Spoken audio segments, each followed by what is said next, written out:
Bien, si vous voulez bien reprendre vos places pour cette seconde partie de la matinée qui va être consacrée au tout début à l'hôpital du futur, cherche ce modèle désespérément. Désespérément, Dieu merci, nous avons deux interlocuteurs qui vont pouvoir se succéder et nous donner un peu d'espoir pour le futur. Alors le premier qui va parler, c'est Jean-Patrick Lajonchère, qui est intitulé ici « Expert en management hospitalier et innovation technologique en santé ». En fait, pour essayer de récapituler rapidement le parcours de Jean-Patrick Lajonchère, c'est un peu difficile, mais on peut dire qu'il est diplômé de l'École des Mines, donc il a une formation d'ingénieur, titulaire d'un MBA de Subdeco, donc il a une formation d'économiste. Et il a passé 30 ans à l'AP-HP comme ingénieur hospitalier d'abord, puis comme directeur des hôpitaux Saint-Louis, du grand groupe hospitalier Paris-Est. Voilà, 30 ans à l'AP-HP qu'il connaît parfaitement. Mais en 2009, il est nommé directeur général de l'hôpital Saint-Joseph, qui est un hôpital privé à but non lucratif, j'insiste, bien sûr. Et c'est en fait le premier groupement hospitalier privé, je veux dire, à but non lucratif. Et en 15 ans, Jean-Patrick Lajonchère aura un effet remarquable sur ce groupement hospitalier dans la mesure où il réorganise avec notamment l'hôpital Marine-Lannelongue qui était en grande difficulté. Il est actuellement d'ailleurs conseiller du président de la Fondation Saint-Joseph. Alors, j'ai parlé d'ingénieur, d'innovation technique et technologique. Et là, Jean-Patrick Lajonchère est particulièrement intéressé à tout ce qui concerne et le bâtiment et naturellement l'intelligence artificielle, le numérique, etc. Et il est heureux de mettre dans sa biographie que le papier zéro existait et à Saint-Joseph et à Marine-Lannelongue depuis quelques années, grâce à donc la numérisation de toutes les données. Tout ça a permis, je pense, de faire de Saint-Joseph l'un des premiers hôpitaux classés dans le monde. Il peut en être fier. Alors, Jean-Patrick Lajonchère continue, je pense qu'il est à la retraite, je ne dirai pas son âge, mais il semble quand même avoir maintenant l'âge de la retraite, et il continue comme correspondant à l'Académie de médecine dans un groupe intelligence artificielle et santé, d'une part, et d'autre part, il est chargé de mission au ministère de l'Europe et des Affaires étrangères pour fluidifier et exporter, importer peut-être aussi la technicité française en matière d'hôpital. Et il a créé récemment, ou il crée récemment, un groupe à l'Académie de médecine qui s'intitule « Conception et architecture de l'hôpital du futur ». Donc c'est vous dire que là, nous avons un modèle qui va être discuté par quelqu'un de hautement compétent, que nous attendons, voilà, avec plaisir, pour sa présentation. Donc Jean-Patrick, vous avez 20 minutes. Oui. 20-22 minutes, voilà. Merci beaucoup. Bonjour mesdames, messieurs, j'espère. Vous m'entendez bien? Bon, le teasing est un peu stressant et je ne suis pas sûr que je puisse vous apporter beaucoup de réponses, en fait, en vous parlant de l'hôpital public, privé et du rôle des fondations. Je vais d'abord vous raconter mon vécu et puis peut-être essayer d'en tirer des conclusions. Alors, mon terrain a été vraiment parfaitement préparé par les deux intervenants précédents, parce que, tout d'abord, on voit bien la difficulté de trouver des réponses simples même si notre époque aimerait bien toujours avoir des réponses simples à des questions difficiles. Et ça, c'est à chaque fois du niveau du prix Nobel. Mais vraiment, la première chose qui se pose, et mon intervention tournera autour de ça, c'est du service public de la santé. Et probablement, ça, je ne saurais pas y répondre, mais je crois que tout d'abord, la première question, c'est quel sens ce service public a-t-il encore aujourd'hui et doit-il avoir dans le futur? À partir du moment où on répondrait, et je n'ai pas entendu, moi, depuis les années où je m'intéresse un petit peu à la politique, ou en tout cas au message politique, je n'ai pas vraiment entendu de programme présidentiel, ça a été dit par Laurent, qui nous projette dans une vision de la santé et de la santé publique dans notre pays.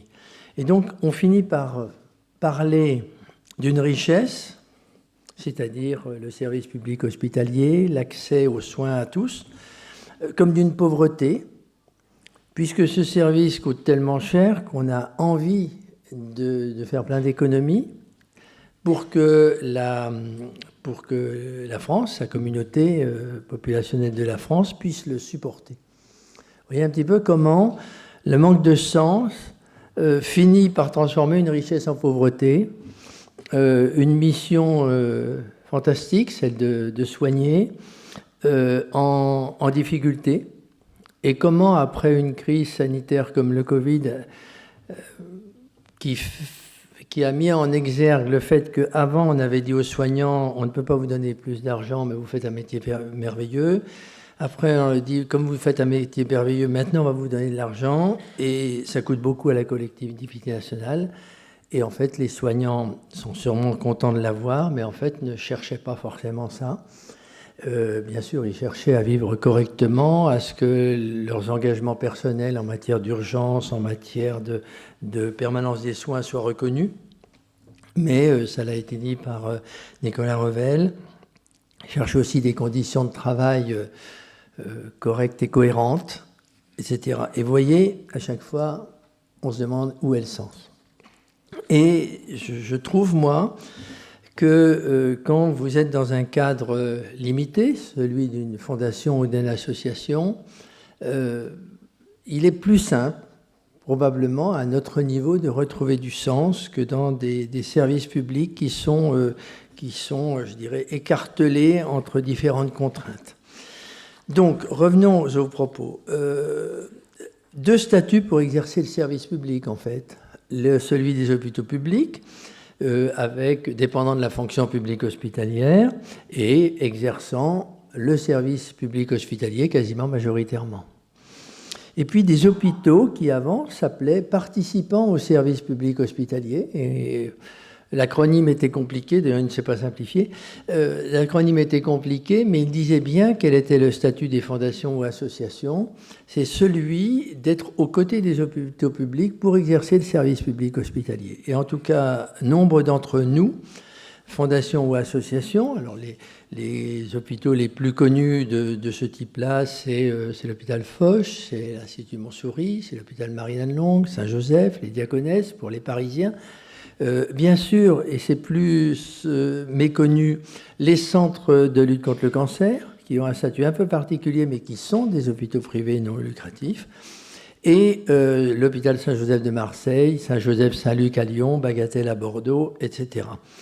Et donc, pourquoi est-ce qu'on nous appelle hôpitaux privés? Eh bien, hôpitaux privés parce qu'au titre du droit du travail, nous n'employons pas des fonctionnaires. Donc, nous sommes dans le secteur privé. Non lucratif, parce que nous ne rémunérons pas des actionnaires, et ce qui nous reste à la fin de l'année comme différence entre les charges et les dépenses s'appelle soit un déficit, et la vie commence à devenir difficile, ou soit un résultat positif, et nous avons les moyens, justement, de l'innovation et de l'investissement. Vous voyez déjà, pour nous, la vie est plus simple, parce qu'elle est plus claire, et quand j'ai pris Saint-Joseph avec 28 millions d'euros de déficit en 2009, sur un budget de 250 millions, c'est-à-dire 3 mois de trésorerie, j'ai expliqué aux gens, ce que j'étais peu compris, nous avons une chance formidable, c'est que nous pouvons mourir. Et en fait, je crois qu'une des parties de ces associations, et il y a des preuves, récemment l'Institut Montsouris, il y a quelques années l'Institut de puériculture de Paris, etc. Il y a des preuves. Les hôpitaux privés non lucratifs, sous statut de fondation et d'association, doivent faire attention à leur budget. Deuxième chose, en Europe, en fait, beaucoup, on nous le dira, beaucoup d'hôpitaux privés non lucratifs représentent quasiment le système public. Mais en définitive, c'est pas si simple. J'ai passé un bon moment à essayer de trouver des chiffres. Alors on dit en Allemagne 25% des hôpitaux, aux Pays-Bas 20%, en Italie 15%, mais on ne sait pas vraiment ce qu'il y a derrière ces chiffres, parce qu'en fait, la proportion est bien plus grande en France si on intègre tous les hôpitaux, enfin les structures médico-sociales qui sont pour beaucoup associatives. Et donc, vous voyez, donner un chiffre en France, on pourrait dire 8% de l'hospitalisation si l'on compte les hôpitaux publics, le nombre de lits des hôpitaux publics et des hôpitaux privés non lucratifs dans le domaine médecine, chirurgie, obstétrique. On en est à 8%. Mais donc je ne m'attarderai pas là-dessus. Mais sachez quand même donc que d'une certaine façon, ce modèle est loin d'être le modèle privilégié en France. Et alors, si on a l'humour mal placé, on va entendre des hommes politiques qui, avant les élections présidentielles, vont dire « Ouais, c'est le modèle génial et c'est celui-là que je veux promouvoir ». Et puis, systématiquement, en tout cas depuis 3 ou 4 élections présidentielles, l'élu dit « Oui, d'accord, mais c'est compliqué ». Donc, je suis très méfiant sur mon propos. C'est pour ça que je ne vais pas dire qu'il y a un modèle qui est bien et un modèle qui n'est pas bien, parce que ce n'est pas ça la vraie vie. Et là, je vais y venir. Mais en définitive, je vais me poser la question de savoir, n'y aurait-il pas des éléments de rapprochement de chacun des côtés pour se dire que le service public est en fait la seule valeur cardinale, c'est ce que nous devons garantir aux Français, et que le mode d'exécution du service public, c'est une façon de gérer, c'est un statut, mais que divers statuts peuvent y concourir. Alors, entre les deux modèles, agilité, fragilité. On va dire que nos hôpitaux privés non lucratifs, alors maintenant l'acronyme de la fameuse loi hôpitaux, patients, santé, territoire, n'oublions pas que dans cette loi, moi, le mérite, c'était d'avoir mis patients. Bon, donc des hôpitaux de la loi HPST, l'acronyme, nous nous appelons établissements de santé privés d'intérêt collectif. Ouais, il a fallu quand même réfléchir. Donc les ESPIC sont agiles, ça c'est ce qu'on nous prête souvent. Moins contraints réglementairement, apparemment. Parce que le Code du travail, le Code du travail, pour ceux qui connaissent un petit peu, c'est aussi contraignant, quelquefois même plus, que le Code des fonctionnaires.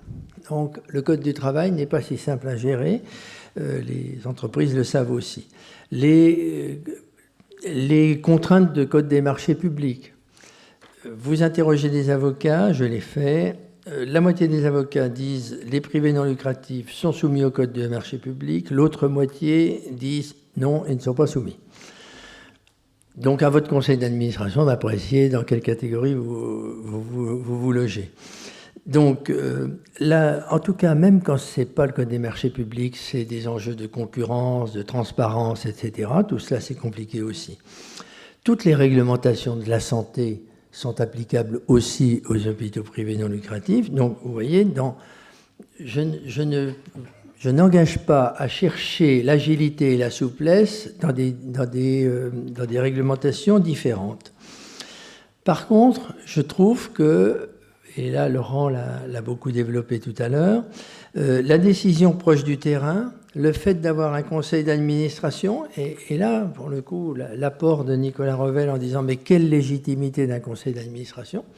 n'est pas sans intérêt, parce qu'il est vrai que quand, dans les années 1880, des familles riches décident d'acheter des terrains, d'y consacrer, plutôt que d'aller au casino de Deauville, je suppose, de leur argent et d'acheter ces terrains, de construire des bâtiments Alors, ils n'ont pas beaucoup embauché, c'était des bonnes sœurs à l'époque, donc ça allait.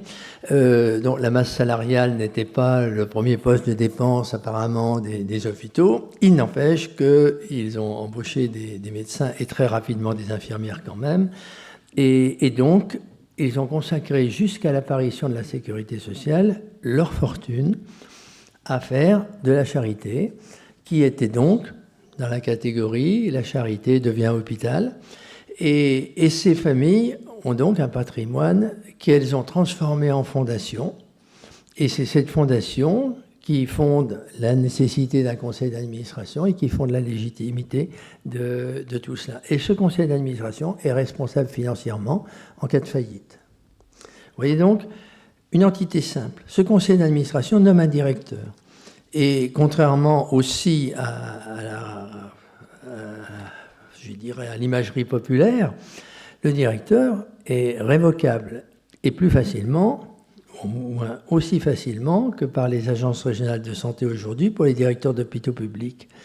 Mais le directeur est censé, justement, effectivement, embarquer un collectif pour réussir la mission. Vous voyez, là, c'est quelque chose, et là, on retrouve du sens au niveau local. Pour avoir dirigé des hôpitaux publics, et Saint-Louis n'était pas le moindre, pour avoir dirigé des hôpitaux publics, on arrive bien sûr à donner du sens. Mais à un moment, on finit par le perdre dans la perte de la notion d'équilibre financier qui permet l'investissement, qui permet l'innovation, etc. Vraiment, j'ai trouvé ça intéressant dans les hôpitaux privés non lucratifs. Donc les hôpitaux privés non lucratifs sont aussi fragiles. Ils sont agiles, mais ils sont fragiles. La fragilité, c'est que tout déficit aboutit à une sauvegarde, une faillite, une reprise. Vous parliez de l'hôpital Marie-Lannelongue, c'est quand même une des plus belles structures hospitalières de France et du monde concernant le cœur et le poumon de l'adulte et de l'enfant. Il n'empêche que Marie-Lannelongue était en situation financière extrêmement difficile et que c'est la Fondation Saint-Joseph qui l'a repris parce que, et pourtant, la médecine n'était pas en cause, et la confiance des malades non plus. Vous voyez ? Les marges de gestion sont donc indispensables dans ces hôpitaux-là pour arriver, là encore, ça a été pour moi une problématique forte, d'abord de consacrer une partie du résultat positif à verser de l'intéressement au personnel de l'institution, et deuxièmement, d'utiliser à l'innovation. Et si je devais donner un exemple, on est probablement le plus beau plateau technique d'imagerie en France avec, en termes d'équipements lourds, IRM et scanner, mais juste parce qu'on avait bien sûr les compétences et l'envie, mais aussi parce qu'on avait les moyens d'investir. Donc, sur cette première partie, agilité-fragilité, je dirais notre statut est envié, mais souvent mal compris. Nous avons la même notion de service public hospitalier et les hôpitaux publics. L'engagement dans la prise en charge des urgences pour beaucoup d'entre nous. L'approche de qualité et d'humanité historique. L'engagement dans l'enseignement médical et paramédical pour beaucoup d'entre nous, les plus gros, c'est certain. Dans la recherche, également pour les plus importants. Et aujourd'hui, notre groupe Saint-Joseph Marie-Lannelongue, c'est pas à chaque fois une page de pub, c'est juste un exemple. Et Foch n'est pas loin, enfin, Foch est de la même nature. Nous sommes dans le peloton des CHU moyens, autour des publications de Saint-Étienne ou des choses comme ça. On est loin d'être dans les plus grands comme la PHP ou les Hospices civils de Lyon ou la Paix de Marseille, mais vous voyez, nous sommes au niveau d'un CHU de taille moyenne français. Et une approche collective des soins. En fait, quand je dis collectif des soins, c'est parce que c'est ce qui nous différencie vraiment fondamentalement des cliniques privées. On sait que dans une clinique privée, vous allez pouvoir trouver de l'excellence, vraiment de l'excellence médicale, mais souvent moins collective que dans les hôpitaux publics et dans les hôpitaux privés non lucratifs, ce qui nous amène à pouvoir plus facilement se proposer dans des prises en charge complexes, dans des prises en charge longues, et peut-être un jour, comme l'a dit Nicolas Revel, dans une approche de la prévention coordonnée. Des difficultés, donc, partagées aussi avec les hôpitaux publics. des professions médicales et paramédicales en évolution rapide. Je ne reviens pas sur les propos qui ont été dits. Des années post-Covid difficiles. Des écarts de tarification avec le secteur libéral. Ça a été dit, la classification des actes médicaux fait que les différences de statut entre les cliniques privées et les deux autres formes de statut créent une disparité très forte pour la rémunération des médecins et chirurgiens des disciplines à actes comme la chirurgie, la radiologie, etc. Et puis, des patients plus lourds et âgés, là aussi, nous partageons ça. Je rappelle que dans un privé non lucratif, vous n'aurez pas jamais de dépassement d'honoraires. Quelques-uns d'entre nous pratiquent des honoraires remboursés au niveau remboursé par les mutuelles. Ce n'est pas la majorité des cas. Et donc, vous allez trouver les mêmes engagements de service public. Des risques et des lourdeurs, en fait. Quand on a dit tout ça, l'agilité, la fragilité, les engagements dans le service public, qu'est-ce qu'on va trouver? Une contrainte financière des hôpitaux privés qui oblige, je l'ai dit, à la souplesse, et on le sent ces 2 dernières années, à la disparition ou à la reprise par une autre structure. Ou alors, cette contrainte financière comme celle des hôpitaux publics, mais comme nous avons des contraintes de trésorerie immédiates, ça pourrait tendre à dégrader la qualité des soins par défaut de financement ou à supprimer l'innovation. Je suis de nature optimiste et positive, mais je vois bien que dans une partie de nos hôpitaux, le post-Covid est conforme à ma description. Plutôt, ma description est conforme à ce qu'on vit dans le post-Covid. Mais la non-contrainte financière immédiate des hôpitaux publics, j'en vois un peu plus maintenant parce que je partage avec 5 collègues de l'hôpital public, j'ai un peu plus de temps, et en définitive, favorisera l'immobilisme des hôpitaux publics. Un discours du type « jusqu'à maintenant, on nous a bien accompagnés et les financements ont bien suivi, donc pourquoi voudriez-vous d'un seul coup qu'on bouge ?» sont des discours qu'on entend souvent. Et en tout cas j'en connais 3, je connais 3 privés non lucratifs qui ont fait faillite et qui ont été repris, qui avaient le même discours. Donc quand ce discours-là commence à émerger dans une structure, vous êtes à peu près tranquille, vous allez perdre de la qualité. Et souvent d'ailleurs, je connais peu d'exemples, sauf peut-être celui de Marianne Long que j'ai cité, où qualité et financement ne vont pas avec. Un établissement en déficit est rarement réputé comme un établissement de grande qualité. La lourdeur administrative et la complexité, ça a été dit par Laurent, des circuits de décision, la complexité et la non-transparence des circuits de décision va provoquer un manque de souplesse et de réaction. Donc, si on veut sortir de ces risques et de ces lourdeurs, on pourrait peut-être se demander qu'est-ce qu'il y a à faire. Et je ne pense pas qu'il n'y ait à faire, et c'est ma conclusion, je ne pense pas qu'il n'y ait à faire quelque chose qui serait de dire tout le monde va vers le statut privé non lucratif. D'abord, c'est illusoire. Vous avez une fonction publique hospitalière, vous avez des traditions, vous avez etc. Ne rêvons pas. Et en plus, qui pourrait se jeter dans des contraintes qu'aujourd'hui ils n'ont pas? Donc, c'est illusoire. Mais par contre, si l'hôpital public réfléchit à sa gouvernance, Laurent l'a dit, et donc retrouve de la souplesse de décision et de la souplesse de proximité, comme les privés non lucratifs. Si le risque financier arrive enfin à revenir de l'hôpital public. Alors, tout ça présuppose qu'on a réglé un sujet, enfin, présuppose pas que le sujet soit réglé, mais n'occulte pas le sujet de quelle est la mission du service public en France et quelles sont les règles de son financement. C'est sûrement une journée future du Collège de France de parler de ce sujet, parce que vous comprenez bien qu'il permet de positionner les médecins qui ne sont pas en exercice hospitalier, les médecins dits libéraux, qui permet de positionner la prévention et ses acteurs, et qui fait quoi dans la prévention? Qui permet de positionner le service public hospitalier. Vous voyez bien que ce sujet-là est extrêmement important. Mais donc, il faut introduire le risque financier à l'hôpital pour que ce ne soit pas un non-sujet et un sujet qui empêche de se réformer. Je rappelle que derrière la réforme, c'est effectivement, vous l'avez dit, de l'innovation. Hein. C'est pas se réformer pour se réformer, c'est se réformer pour devenir dynamique. En clarifiant la situation des privés non lucratifs dans le service public hospitalier, je l'ai occulté, mais nous n'avons pas exactement les mêmes tarifs que le service public hospitalier à 2-3% près. Sur un budget de 400 millions, 2%, ça fait quand même 8 millions. Hein. Donc, quelque part, il faut faire les efforts de gestion pour les retrouver.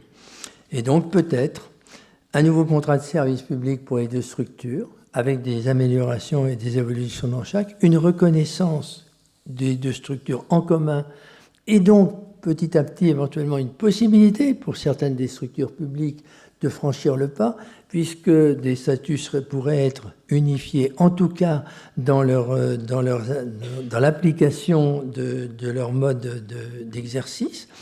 Et pour moi, vraiment, le service public hospitalier reste l'objectif intangible, quel que soit celui qu'il exerce.